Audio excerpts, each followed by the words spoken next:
Bonjour, je m'appelle Marc Divinet, je suis heureux d'être avec vous aujourd'hui. Cette vidéo fait partie d'une série de vidéos concernant le marketing B2B. Les 7 premières couvraient des sujets comme le client, comme le produit, la vente, la distribution, la communication. Et cette 8e vidéo est centrée sur l'activité essentielle du marketing.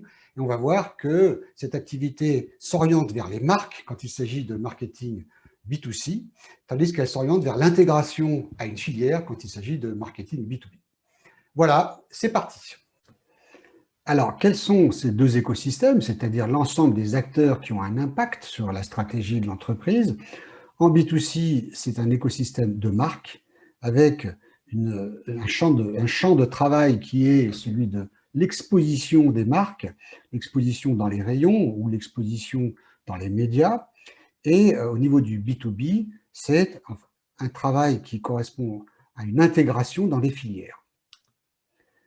Quand on regarde l'univers B2C, on est dans un univers de marques très connues. On reconnaît tout de suite ici Nike, ici Lacoste, ou là Apple. Quand on passe au B2B, on est dans un univers qui est très différent. Regardez ici l'univers B2C, on voit un univers qui est fait de centaines de marques, toutes connues, avec des efforts marketing très importants qui cherchent à les faire connaître, augmenter leur notoriété et augmenter leur image. Au B2B, on est dans un univers beaucoup moins connu et beaucoup moins visible. Ici, vous avez 6 entreprises qui sont en B2B et qui sont parmi les leaders de leur métier. Et peut-être que vous arriverez à reconnaître quelques-uns, mais peut-être 2, c'est déjà très bien. Et en fait, on a par exemple Cisco qui est un leader en électronique, General Electric dans les moteurs d'avion, ou Capgemini dans l'informatique, qui est un des leaders en France. Donc, cet univers-là, il est plus discret, il n'est pas connu du grand consommateur, mais il est bien connu des acheteurs spécialisés qui achètent ici de l'électronique, là des moteurs d'avion.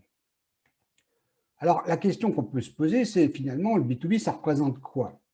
Quand on regarde la valeur de marque qui a été calculée par l'entreprise Interbrand, là, vous avez les 36 premières marques au monde en termes de valeur, un actif, combien vaut le nom Apple, le nom Microsoft qui est déposé. On voit par exemple que les 4 premières, on reconnaît les MAGA, là, les Microsoft, Amazon, Google et Apple, et on reconnaît aussi des entreprises B2B. Par exemple, la 12e, c'est Intel, la 14e, c'est IBM, qui fait dans les services informatiques, la 18e, c'est SAP, qui est dans le logiciel de RP. On voit également Accenture dans l'audit, ou Adobe qui vend ses services et ses logiciels aux entreprises. On peut ajouter également un autre groupe d'entreprises qui correspondent à des entreprises importantes et qui ont une part de leur chiffre d'affaires significatif dans le B2B. Donc on voit que Microsoft, qui est numéro 3, peut être considéré aussi largement comme une entreprise B2B puisqu'il vend massivement ses logiciels et ses solutions à des entreprises. Ou Samsung, qui est également un concurrent de Intel sur les puces. On voit également, il y a Hyundai en bas, qui est 36e et qui, lui, a une présence très importante dans le BTP, par exemple. Ou Mercedes-Benz, qui vend des camions. On va même pouvoir ajouter un 3e groupe d'entreprises, qui sont des entreprises qui sont en fait des médias, mais en fait qui offrent un service gratuit aux consommateurs comme vous et moi, et qui sont en fait qui offrent un service payant à des entreprises qui veulent profiter de ce canal de communication.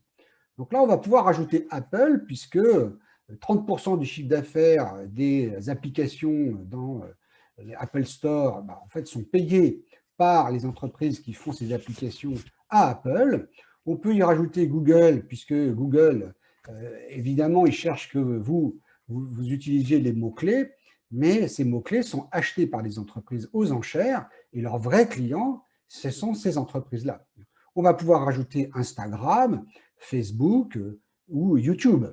Donc on voit globalement une présence du B2B qui est très importante, qui dépasse la moitié des principales entreprises cotées en bourse. Donc quelle vision peut-on avoir du B2B et de cet écosystème?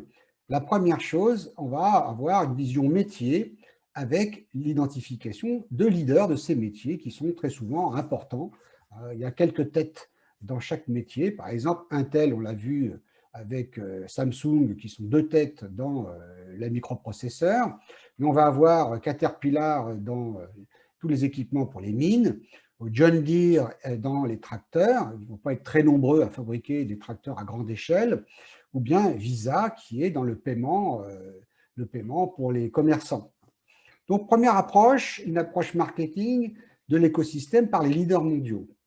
Deuxième approche, c'est une approche par des réseaux d'indépendants, de TPE, de PME ou de grandes entreprises de plus de 250 personnes.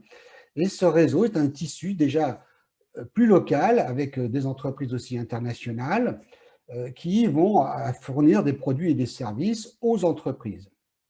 Mais s'ajoute là un troisième facteur, qui est un facteur d'entreprise qu'on pourrait appeler des facilitateurs, qui sont des entreprises souvent locales, qui sont des bureaux d'études, qui font des plans, des programmeurs, qui complètent, qui personnalisent des logiciels, des intégrateurs qui installent les solutions chez les clients, des loueurs, des recruteurs, des assistants à la maîtrise d'œuvre, c'est-à-dire à la conduite des affaires, des sociétés de conseil, des consultants, etc.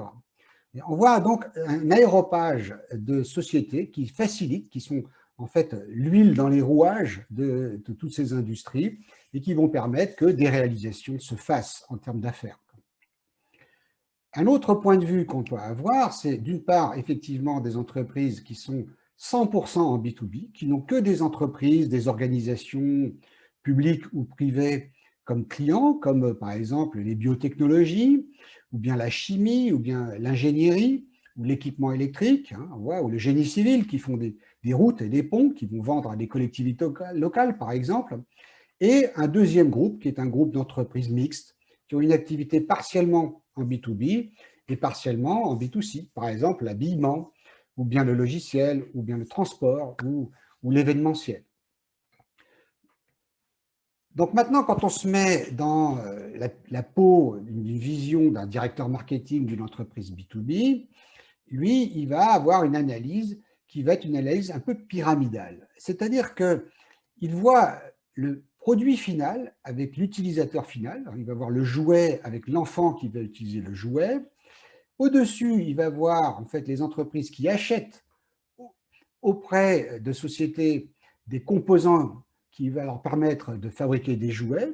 Et au-dessus, il va voir également des fabricants de matériaux qui vont permettre à ces fabricants de composants de fabriquer leurs produits. Donc, on a une première vision qui est une vision verticale avec un secteur du jouet, un secteur du bois, un secteur du métal, un secteur du plastique pour tout ce qui est des composants, et puis un secteur, par exemple, de la chimie, qui est celui qui va fabriquer des teintes. Donc, on a cette vision qui est une vision d'aval vers amont, hein, de la filière. Cette vision va lui permettre au directeur marketing de faire une stratégie, en fait. Pourquoi? Parce que si je suis fabricant de teintes, ma stratégie, ma toute première stratégie va être de décider à quel endroit je veux vendre et ce que je vais vendre. Et donc, est-ce que pour les jouets, je vais vendre aux fabricants de composants?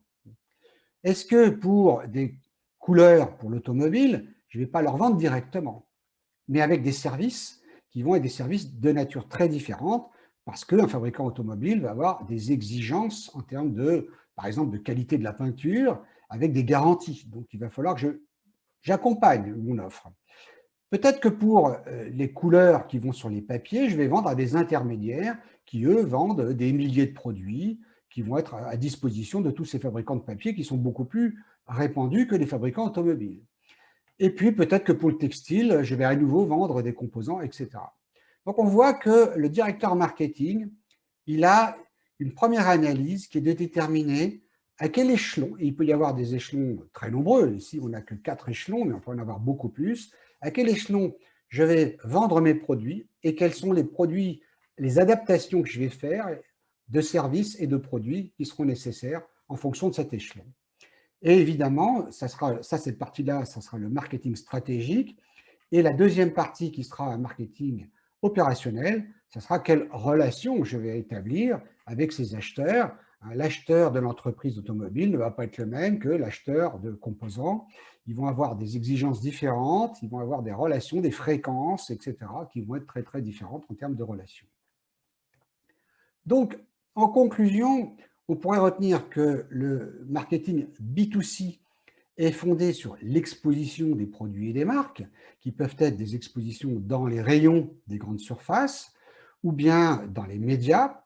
Et le B2B, lui, est fondé sur une analyse de l'intégration, en fait, l'intégration de son entreprise dans une filière avec une relation avec des experts.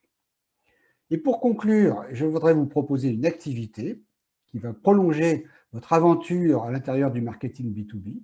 Une activité, par exemple, vous choisissez une entreprise B2C proche de vous et vous cherchez en amont une entreprise B2B qui pourra en fait faire partie de sa filière, qui sera un fournisseur ou bien un fournisseur de ses fournisseurs. Et inversement, vous pouvez choisir une entreprise B2B et chercher en aval une entreprise qui pourrait être un de ses clients, qui pourrait être une entreprise B2B ou une entreprise B2C, selon le niveau où vous voulez aller, ou parfois le niveau s'arrête à une entreprise B2B. Donc ces deux exercices vont vous permettre en fait d'appréhender ces concepts de façon beaucoup plus concrète. Voilà, je vous remercie et je vous donne rendez-vous à une prochaine vidéo. Au revoir.